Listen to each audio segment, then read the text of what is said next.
Have you ever found yourself completely glued to a disturbing news story? You can't look away, even though it makes you feel, well, just awful. Today, we're going to dive into the deep psychological reasons why certain stories grab hold of our minds and just refuse to let go. It happens to a lot of us, and the explanation is pretty fascinating. So let's just ask the question straight up. Why does your brain get so fixated on some of these huge, unsettling events? You might find yourself scrolling for hours, hunting for updates, trying to piece together a puzzle that just feels impossibly dark. Now, the easy answer, the one most of us jump to, is that it's just morbid curiosity, right? We figure we're drawn in by the shocking details, or maybe just a simple need to know what happened. But psychology suggests the real reason is much, much deeper than that. It's not just about the story itself, it's about how that story triggers the fundamental wiring of your brain. So let's look at what's really happening here, beyond simple curiosity. The mechanism that gets activated is something called threat-based attention. At the core of all this is a concept psychologists call threat-based attention. It's pretty simple, actually. Our brains evolved to be hypersensitive to potential dangers. It's an ancient survival mechanism, fine-tuned over thousands and thousands of years. And our brains tend to put this system into overdrive when certain elements are in the mix. Stories that involve immense power, deep secrecy, and the control of other people, well, that's like rocket fuel for our brain's threat detection circuits. It signals a danger that isn't just random, but organized, which the brain finds especially alarming. Okay, so now let's see what happens with this threat detector when it starts to feel like the very systems designed to protect us might be part of the problem. This is where it gets really intense, psychologically speaking. On one hand, you've got your brain's subconscious expectation. We kind of operate on this default setting that powerful institutions are there to create order and keep things fair. But then, a major story comes along that suggests those systems totally failed, or worse, were part of the problem. That creates this huge internal conflict. And this clash between what we expect and what we're seeing can trigger a kind of subconscious panic mode. It's not like you're consciously freaking out, but deep down, there's a growing sense of instability. Your brain starts asking, wait a minute, if the protectors aren't protecting, then who is? And it just scrambles for answers. And that desperate search for answers is what traps us in what you could call a psychological loop. It's all driven by our mind's really intense need for one thing: closure.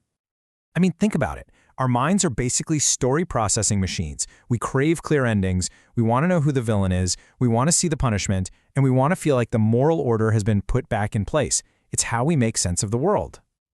The problem is, some situations are just defined by their lack of closure. There are just too many unanswered questions, not enough consequences for the people involved, and this unsettling silence where we expect to hear answers. And for the human brain, that is just deeply unsatisfying. So what does the brain do when it can't find that closure? Well, it gets stuck. It just keeps looping back over the same details, replaying everything again and again, obsessively searching for an ending it's probably never going to find.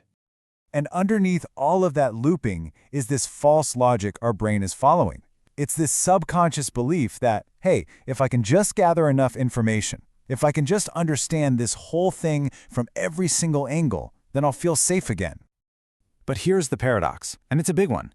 The more you consume about an injustice that has no clear resolution, the more you're just exposing yourself to that system failure we talked about, and the more powerless you end up feeling.